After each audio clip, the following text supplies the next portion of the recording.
On this episode of the End of Tourism podcast. The forest and the land more generally is everything to them, or was everything to them. So it's not only the place where they get food, it's also the whole basis of their identity and their way of life. So once they lose that, they end up in our world, the capitalist system, but at the lowest possible level. So that's why they end up in poverty. But it's a problem that was created by the conservationists themselves. And even when you read their position about trying to improve the situation for the Batwa, it's always about generating revenue, lifting them out of poverty, developing alternative livelihoods. But what we are campaigning for is not some alternative to the loss of their rights. It's their land rights themselves. Welcome to the End of Tourism. Conversations on wanderlust, exile, and radical hospitality. A quick reminder that the podcast lives on a gift economy model, which means that anyone, anywhere can listen, regardless of their economic situation. Your gift ensures it stays that way, free of advertisements and members-only paywalls. It allows me to devote a great deal of time to this project, to pay for the software and hardware that makes the podcast possible, as well as all of the production and post-production labor. In order to keep the project fed, you can subscribe by making monthly, annual, or one-time offerings at christu.substack.com, where you'll also have access to my writing on these and other subjects including food culture, psychedelics, media ecology, and myth. You can also support us by leaving a review for the pod on Apple or Spotify, by sharing the episodes with your friends, and by following us on social media via the handle The End of Tourism. My guests on this episode are Linda Poppe and Lena. Linda is a political scientist and director of the Berlin office of Survival International, the global movement for Indigenous people's rights. She is also part of Survival's campaign to Decolonize Conservation, which supports Indigenous peoples who continue to suffer land theft and human rights abuses in the name of conservation. Martin, meanwhile, is an advocacy officer for Survival International. He primarily works on Survival's campaign to decolonize conservation and has collected testimonies directly from communities facing violations of their rights in the name of conservation. Welcome to the End of Tourism podcast, Martin and Linda. I'd love it if I could start by asking you to explain to our listeners where you two find yourselves today and what the world looks like there for you. Well, hi, everyone. My name is Linda. I work for Survival International and I'm in Berlin. I'm at home, actually, and I look forward to talking to you and chatting with you. It's dark outside already, but that's, I guess, the time of the year. And I'm based in Paris, also at home, but I work at a French office. And how does the world feel right now? It feels a bit too warm for October, but other than that. Well, thank you both for joining me today. I'd like to begin by reminiscing on the season 3 interview that I had with your colleague Fiore Longo, entitled Decolonizing Conservation in Africa and Beyond. And in that interview, we discussed the history of conservation as colonization in the context of Tanzania and the national parks that were built there and the indigenous lands that were stolen in order to do so. I'm curious if you two could offer a bit of background for our listeners in terms of the history of conservation in the Democratic Republic of the Congo, and especially in regards to the Batwa people and the Kahuzi-Biega National Park. We were quite, astonished of the colonial history that we find in the park where we're here to discuss today. Well, the Congo, obviously, was a colony. And I think in this context, we also need to look at the conservation that is happening in the DRC today. And a lot of the things that you have discussed with our colleague Fiora are very true for the DRC as well. And the park that we're going to look at today, I think it's probably also the best example to start to explain a little bit what conservation looks like in DRC. it's an older park, so it was created a longer time ago, and it was always regarded as something that is there to protect precious nature for people to look at and not for people to go and live in. And this is exactly what the problem is today, which we see continue, is that the people that used to live on this land are being pushed outside violently, separated from the land which they call home, which is everything for them, the supermarket, the church, the school, just in the name of conserving supposed nature. And unfortunately, this is something that we see all over the DRC and different protected areas that exist there, that we still follow this colonial idea of mostly European conservationists in history and also current that claim that they're protecting nature, often in tandem with international conservation NGOs. In the park we look at today, it's the Wildlife Conservation Society.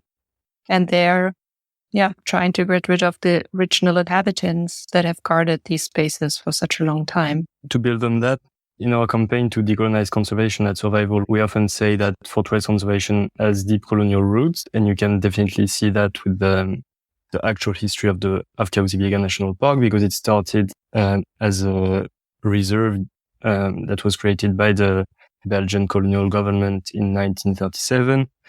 And it was transformed into a national park after independence, so in the 70s. But it was still designated as such following the lobbying of a Belgian conservationist. So it's really the continuation, the Western and the European will to keep controlling the independent territories. And that in Africa oftentimes was done through conservation. And it also has this idea of, I think a lot of the conservation projects that we see, Martin just said it, there was also this post-independence push on creating national parks, which was obviously related to the idea that Europeans might lose hold of control in certain areas. So they were pushing for the creation of national parks like the Kahuzi-Biega National Park. And that is the setting that we're talking about, basically, something that has very colonial roots and has been pushed into the post-colonial era, but in a way which is actually very colonial. Thank you both for that brief history and an introduction into what we'll be speaking about today. Linda, you mentioned that so many of the circumstances around the creation of these national parks includes the exclusion and displacement of the original inhabitants. And in this case, among others, it includes the Batwa people. And so I'd like to just give our listeners a little bit of a context for what's happened to the Batwa in the Democratic Republic of the Congo. And so the statistics tell us that over 90% of the 87,000 indigenous Batwa people in the park have lost legal access to their native territory, turned into conservation areas, and who are desperately poor, according to a 2009 United Nations report. Now, in a recent Reuters article, it's written that, quote, local human rights and environmental experts say that the authorities' failure to fulfill promises to the Batwa has undermined efforts to protect the forest and its endangered species, including some of the last populations of eastern lowland gorilla. Some of the Batwa around the park participate in the illegal poaching, mining, and logging that are destroying the gorilla's globally significant habitat. As a result, the conservation outlook for the park is critical, according to the International Union for Conservation of Nature. The article goes further and says that the Batwa have no choice because they are poverty-stricken, according to Josue Aruna, president of the province's Environmental Civil Society Group, who does community outreach with the Batwa. It seems in this way that the land rights and traditional lifestyles of the Batwa are intimately tied to the health and survival of the ecosystems within the national park, which they've been excluded from, and that their poverty is a consequence of their displacement. Do you think that the issue is as simple as that? It's always interesting to read these reports from the conservationists, whether it's the IUCN or the NGOs, because the problem is always the local people. So they are poor and they have no choice. They participate in poaching. And it's always their fault. Like you were saying, if they end up being poor, it's because they were evicted from the land. And as Linda was saying earlier, the forest and the land more generally is everything to them, or was everything to them. So it's not only the place where they get food, it's also the whole basis of their identity and their way of life. So once they lose that, they end up in our world, the capitalist system, but at the lowest possible level. So that's why they end up in poverty. But it's a problem that was created by the conservationists themselves. And even when you read their discourse or their position about trying to improve the situation for the Batwa, it's always about generating revenue, lifting them out of poverty, developing alternative livelihoods. But what we are campaigning for is not some alternative to the loss of their rights. It's their land rights themselves. And to go to your other question about the fact that the loss of their land rights has led to a degrading in the health of the ecosystem, I think, yes, for sure, that has been the case. And it's what we are seeing all around the world in these protected areas that are supposed to protect nature. But actually, once you evict the best conservationists and the people that were taking care of the land for decades, then there is room for all kinds of exploitation, whether it be mass tourism or luxury safaris or even mining and logging concessions. So it's not a coincidence if 80% of the biodiversity on the planet is located in indigenous territories. It's because they have lived in the land. It's not wild nature. They have lived there for generations. They have protected it and they have shaped it through their practices. So to us, the best way to protect this ecosystem is to ensure that their land rights are respected. And blaming them for poaching or putting that on the fact that they are poor, it's just dishonest and ignoring the basis of the problem. Yeah, I agree. And when you just read out these sentences, I noted down like the way it was formulated as a result, the park is threatened. It's, again, just focusing on the local people as being the problem. Like the protected area is there to protect an area from the local people, which I think becomes very clear in the way you explained it. And also like Martin, I'm quite struck by the idea that they talk about poor people, but ignoring that, you know, their actions that of the Batwa have also caused this poverty. So it's in a way, you know, first you make people poor and then you kind of insult them almost for being poor and then, you know, acting accordingly. I think that is quite, you know, ignoring what has happened. And I think it's the same with the general model of conservation. Like the sentences you read, I mean, there is some sympathy in it, you know, it sounds like, oh, these poor people, you know, in a way we regret what has happened and that they were evicted. But it's like those poor people, they don't really look at, you know, why were they evicted and what are the consequences for our kind of conservation today? Like the consequence could that the Batwa can return to their land because they are the best guardians and because it would give them a base to live, not in poverty. So that consequence they don't see. It's because they ignore all the things that have caused the supposed poverty and have caused this kind of conservation that we see. So don't think about what we've done in the past. We'll just go on, but that is a problem because they don't learn any lessons from what has happened, and that land rights should be so important.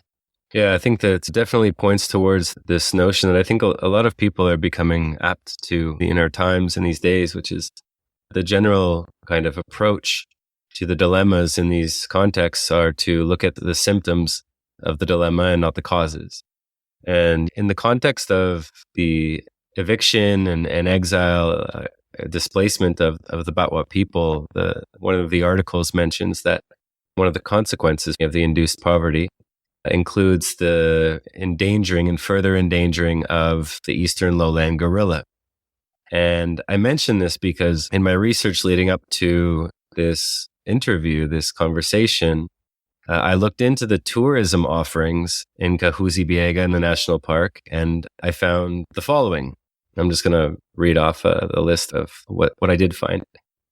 Gorilla safaris or trekking, chimpanzee rehabilitation center tours, camping safaris, cultural tours, bird watching, hiking, climbing, and boat cruises.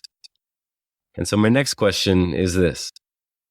To what extent does the safari tourism in the national park play a part in this conflict?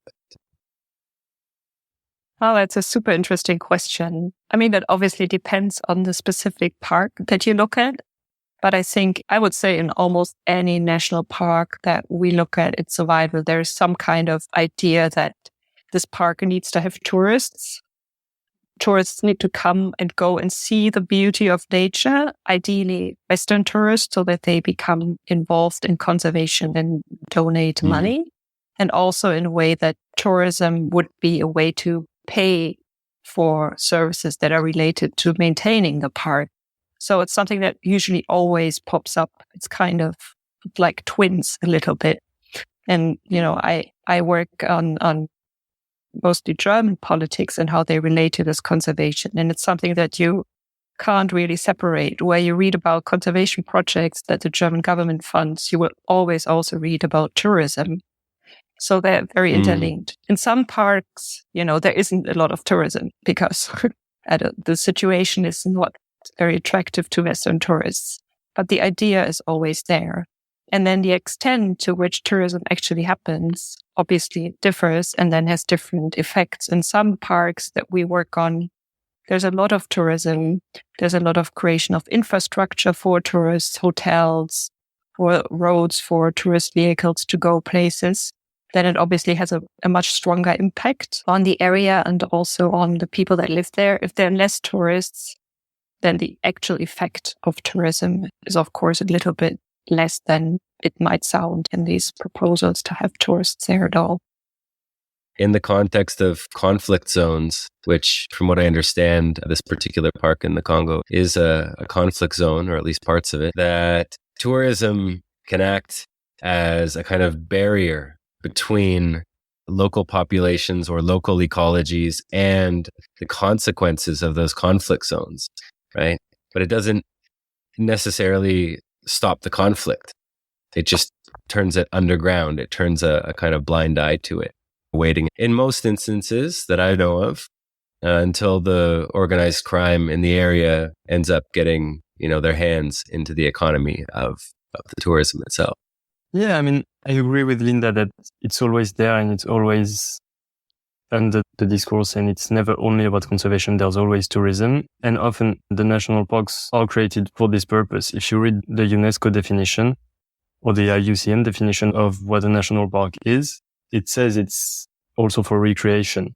So these spaces are built for tourists against the locals. So yeah, it's always there, and it's even in the definition. So yeah, when you said tourism as a barrier, in some cases, tourism can amplify the problems that are there because there's more eviction or there's more interest of, for example, governments to evict people to create this great picture of nature, which is so attractive to tourists.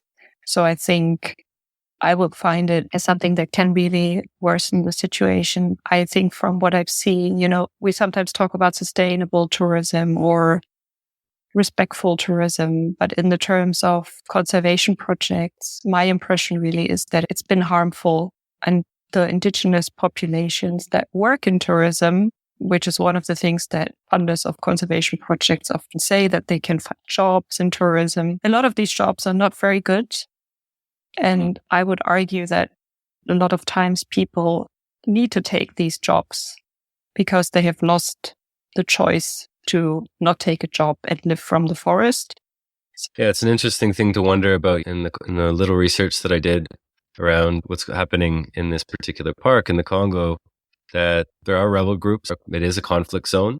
And yet there are these tourism offerings, right? And that surely the champions of the national park and conservation in many areas would say, wow, the more tourism we can get in here, the more we can undermine at least the economic causes, if not the political ones that are contributing to the violence.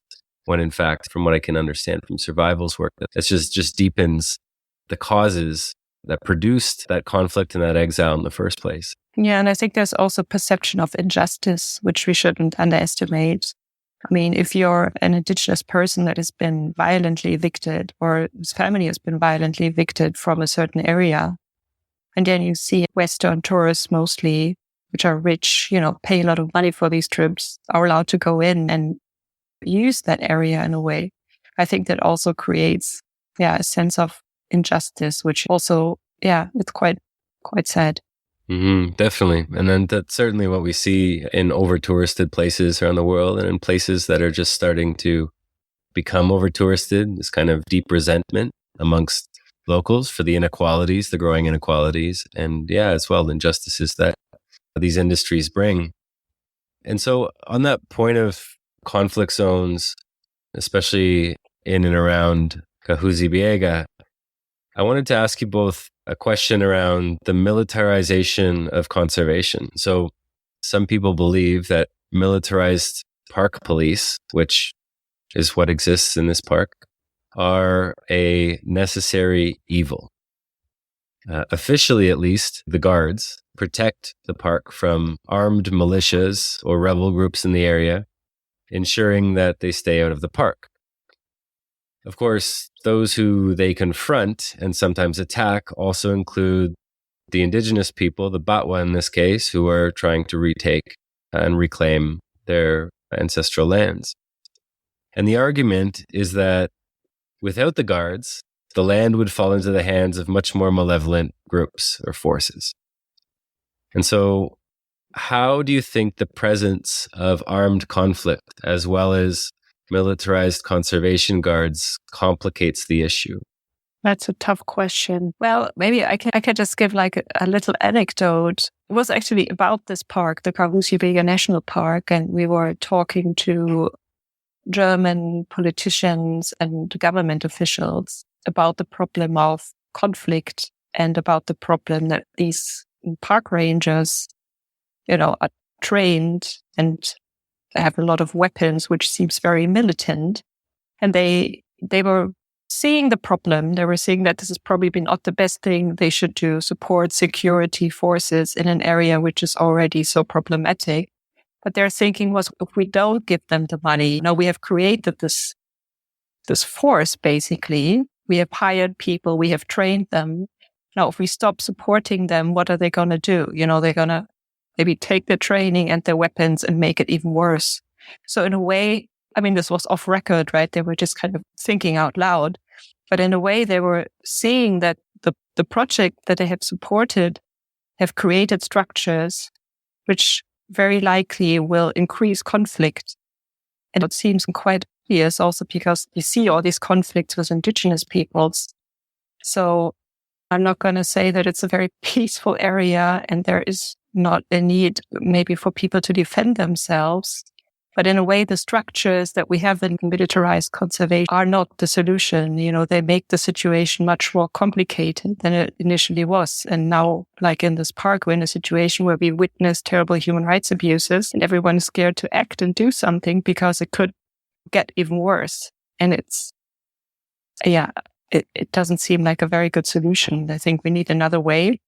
We can't just stick our head, let's say, we just go on, we'll just go on and then let someone else deal with it in a few years. I don't think that's a very good example. And it's questionable also to what extent do these guards, these armed rangers actually protect the parks and the species, because they are here supposedly to fight against illegal wildlife trade and poaching and everything. But what studies have shown is that the root cause of poaching and of the illegal wildlife trade is mostly the demand for such products that comes from industrialized countries, or at least other parts of the world.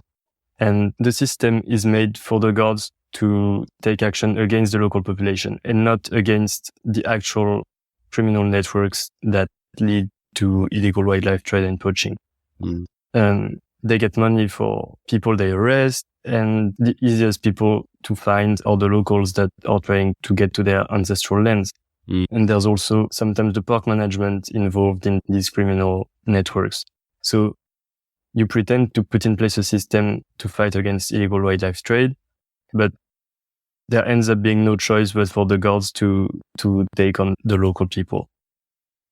maybe we should also think about the indigenous populations as guards, or maybe guardians is the better word, of this area. And we zoom out of the DRC and look at South America, where we have much stronger land rights. It's not perfect, but of course better for indigenous peoples.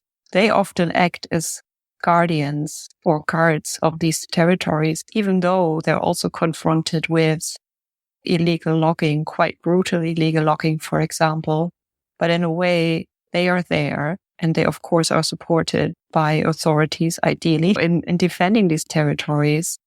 But you see a less violent or militarized conflict because you have the indigenous guardians, as opposed to starting out with protected areas and armed guards, which are not just there to defend themselves, but have extensive rights of use of violence.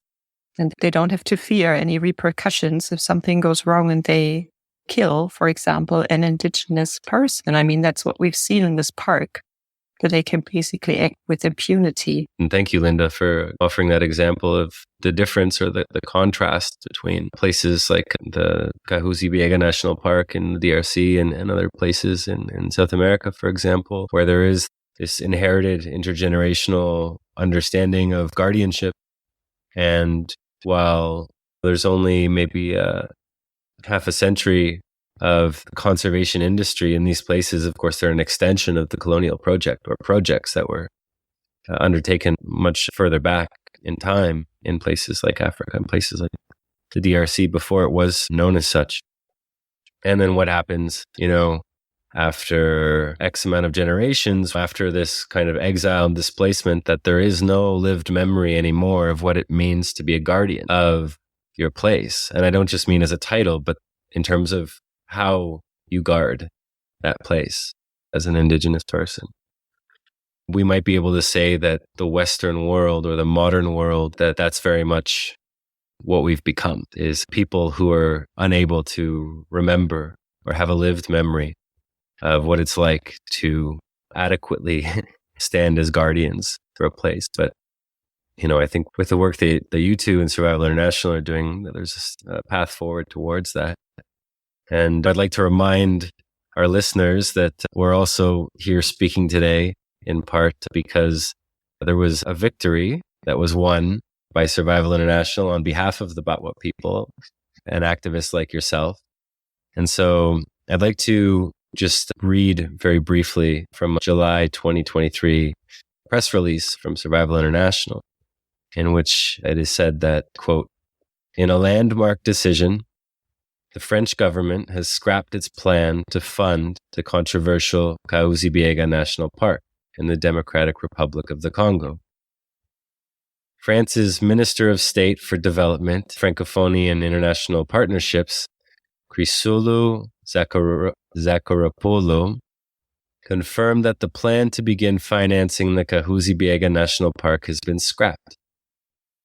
Welcome said, quote, "It has been abandoned in line with our requirement for the respect of human rights." So first of all, I'd like to say congratulations to you both and to your teams at Survival for getting this victory and for doing the work you need to do in order to get there. And I'd like to ask about the strategies that were employed in order to revoke French support for the park. So many of these efforts and victories are either ignored in the context of the endless dilemmas, or they're celebrated kind of superficially without considering the work it took to organize such campaigns. And so my question is, how has this campaign been organized by Survival International? Well, to give a bit of context, the first time we heard about the French Development Agency planning on funding Kahuzi-Biega, it was in the exact same time period as the publication of a report by Minority Rights Group International detailing brutal waves of violence until 2020 of appalling human rights abuses. So atrocities that including murder, torture, rape, the burning alive of children, the burning of villages. So we're in this context where we're reading the Minority Rights Group report and understanding the scale of these waves of violence against the Batwa. And around the same period, we see that the French Development Agency has been a delegation, including the director, has been to the park and plans on sending it. So of course we are appalled and decide to write to the French Development Agency, but also to the ministry that has oversight. So one of them is the Ministry for Foreign Affairs. And then we wait. And then we also got the support of a senator who also sent a letter and asked a question in parliament to the government about their plan to fund this park in the context of these human rights violations. And so in July 2022, so last year, they decided to suspend temporarily the project. It was also in the context of an internal scandal because there was an expert in the field and contracted by the French Development Agency to carry out a feasibility study. And he was basically saying around, and it can be heard in recordings, saying that basically the study is just a formality and that the decision to fund the park has already been made. So there's both scandals, an internal scandal about the due diligence apparently being considered a formality on the field, and the scandal of the very detailed report that had just gone out about the atrocities. So that led to a temporary suspension, and they said that they would conclude the study and look into the abuses and the social aspects. And then a year passed, and we kept sending letters, of course, and doing some public campaigning about it on social media, etc. And then the senator asked again a question in July this year, and that's when we learned that the project was cancelled. So, of course, it's a victory, and it shows that sometimes the government actually does have the oversight on the development agencies and takes the right decisions. But, of course, it's just the whole model still needs to be challenged, and the park still has many international backers, even in the context of the atrocities that we know about. So the senator that asked about the status of the funding and found out that it was in fact scrapped, the scrapping of the funding was never made public until that point, or there was never any press release saying so? No, they made it public in the answer to the question, orally, in commission, in parliament. And would there be no way that the French public, for example, would be able to find out about this otherwise? I don't think so. And to be honest, I'm not even sure the decision had been taken before. I think they looked into it again because the senator asked a question again, but that's just speculation.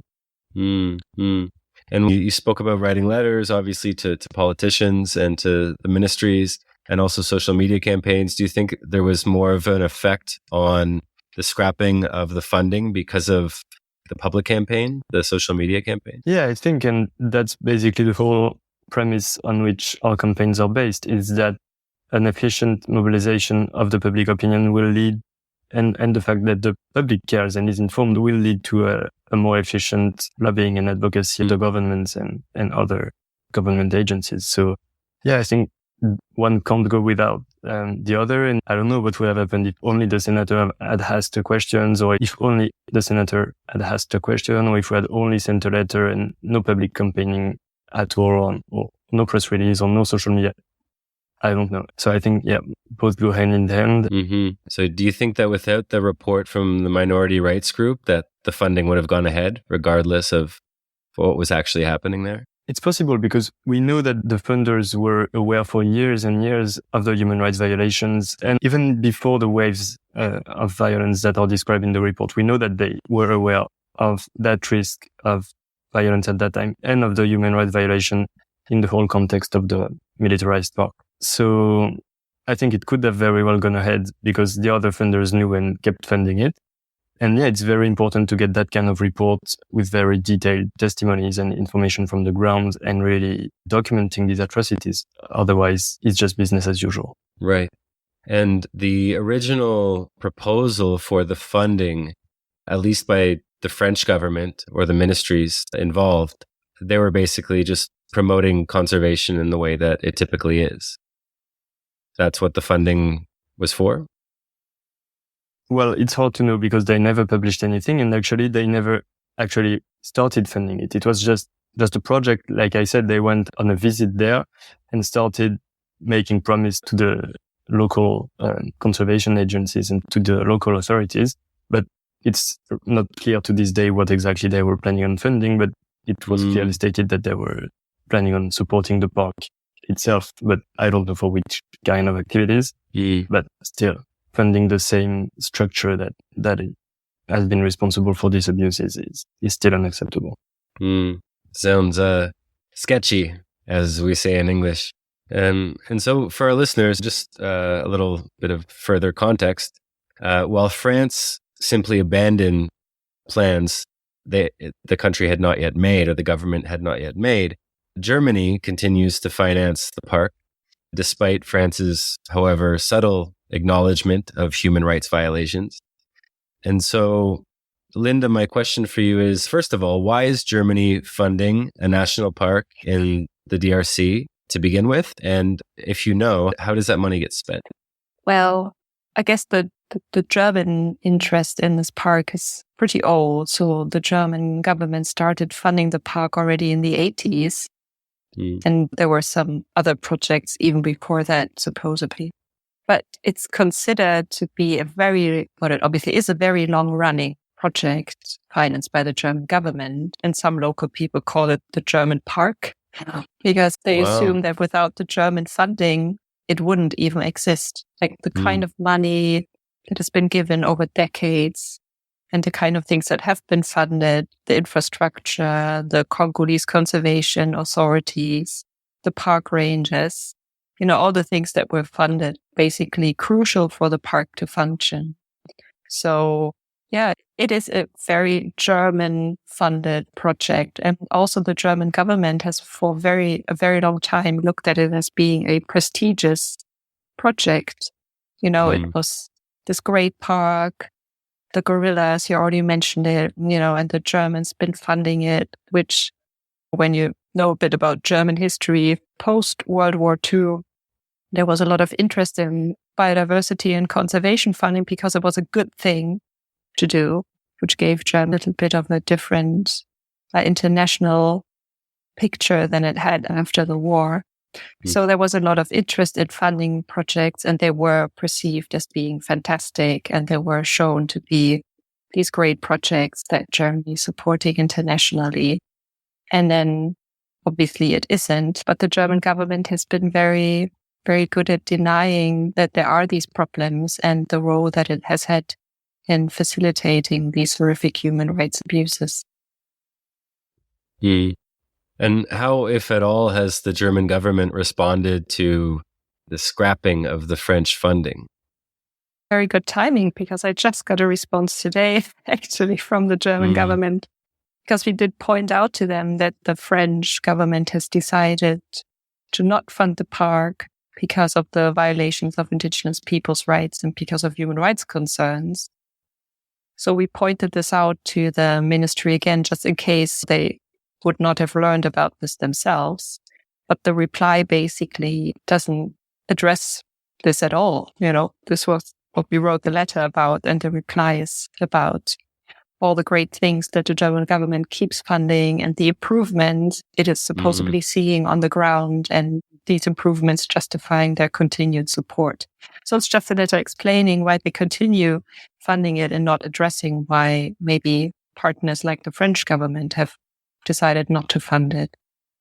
And it's something that we have seen over the years. I think Survival First raised human rights violations in the Kahuzi-Biega National Park in actually 2017. So that's quite a few years ago. There was a Batwa family, the father with his son, the teenage son. They were going into the park to collect herbs for medicine because another son of the family was sick.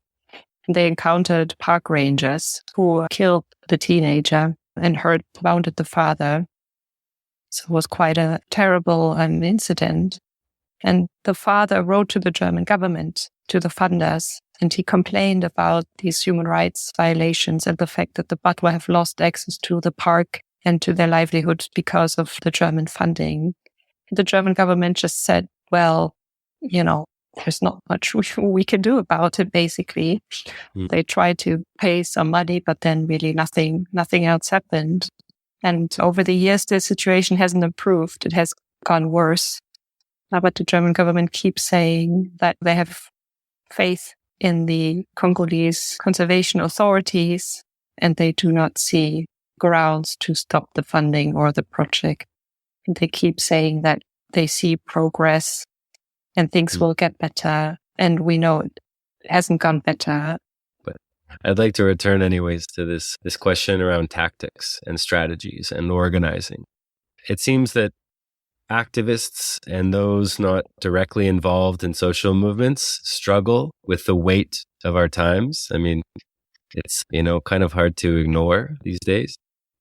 And so given that the German government, I imagine, is the obvious next target in the campaign to defund Kahuzi-Biega, or at least the conservation authorities and programs there, what tactics, what strategies are being employed by Survival in your campaigns? And how might our listeners in Germany, France, Europe, and beyond, how might they participate?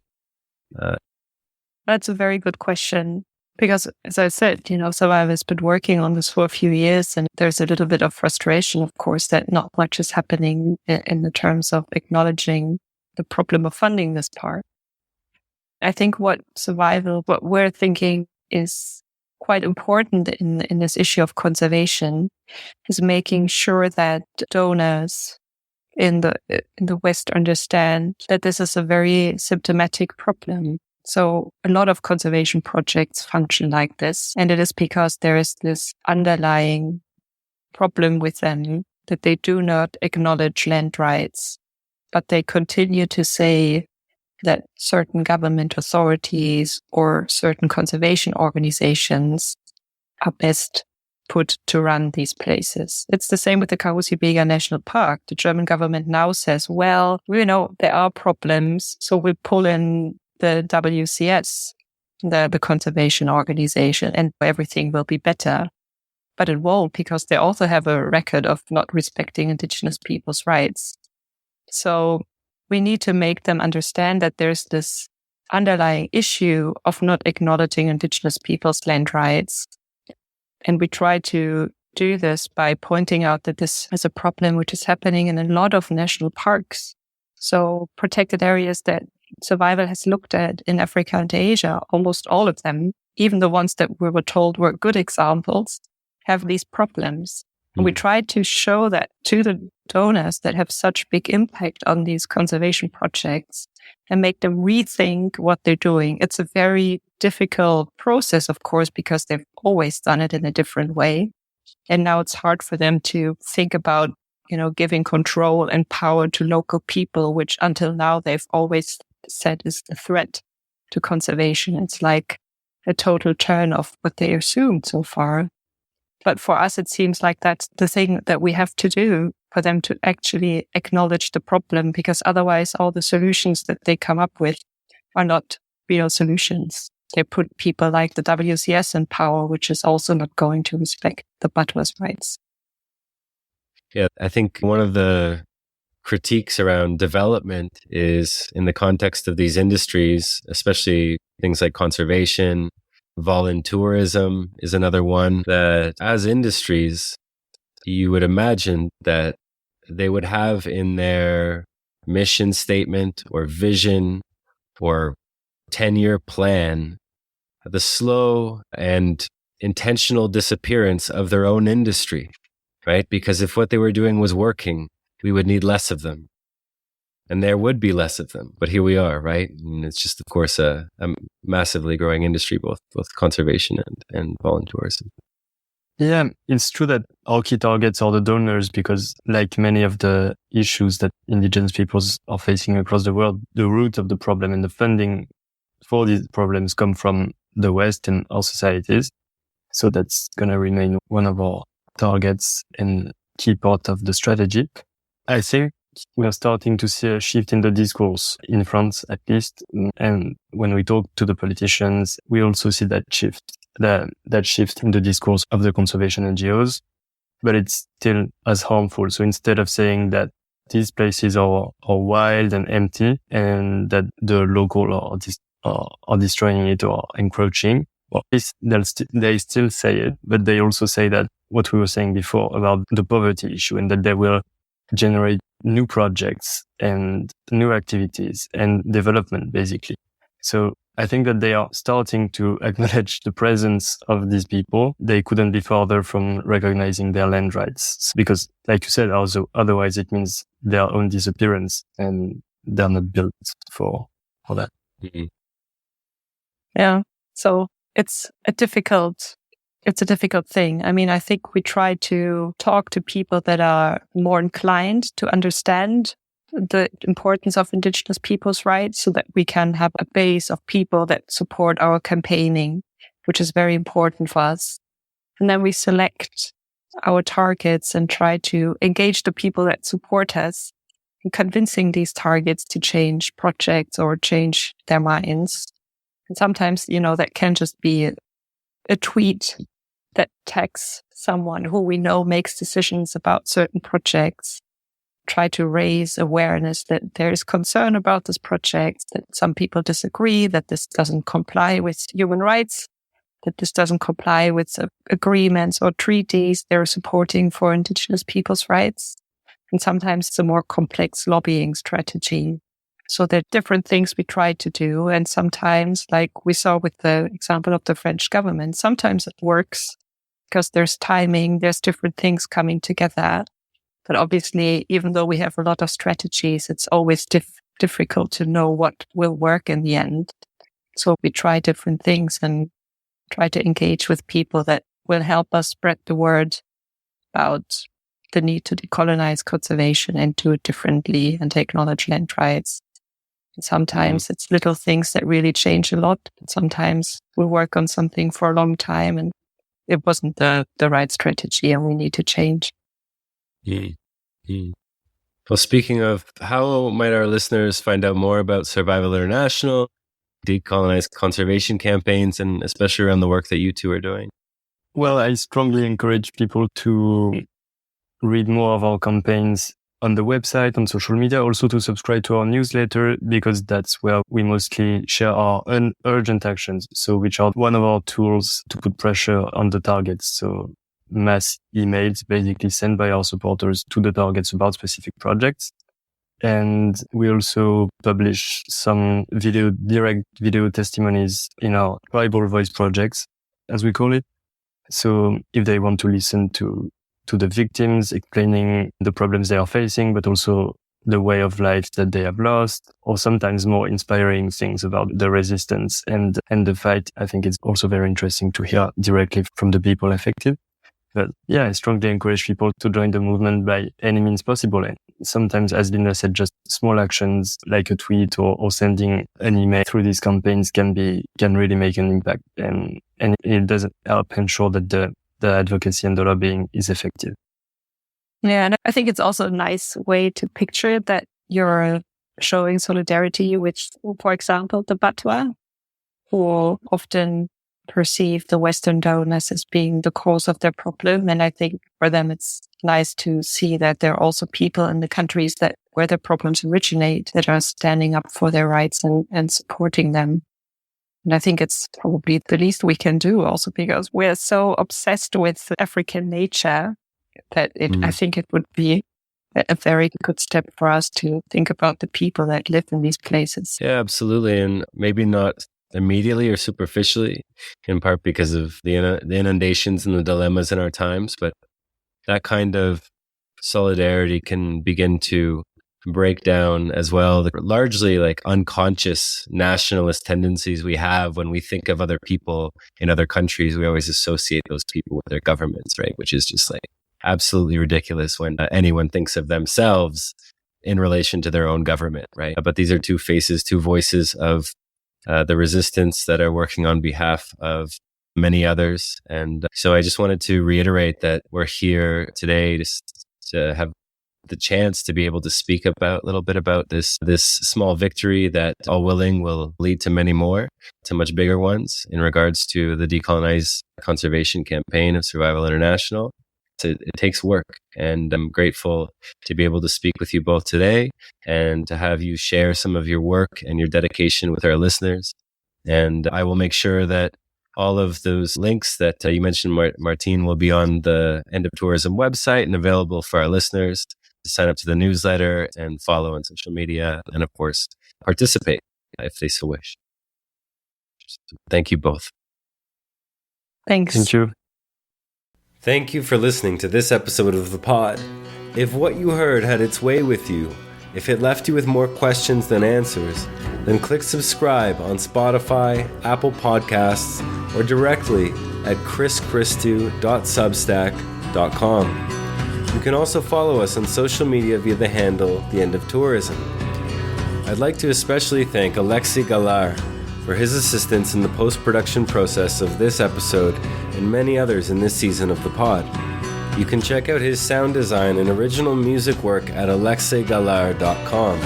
If you'd like to support the pod in other ways, we'd love assistance in the form of post-production editing and promotion or anything else you feel called to offer.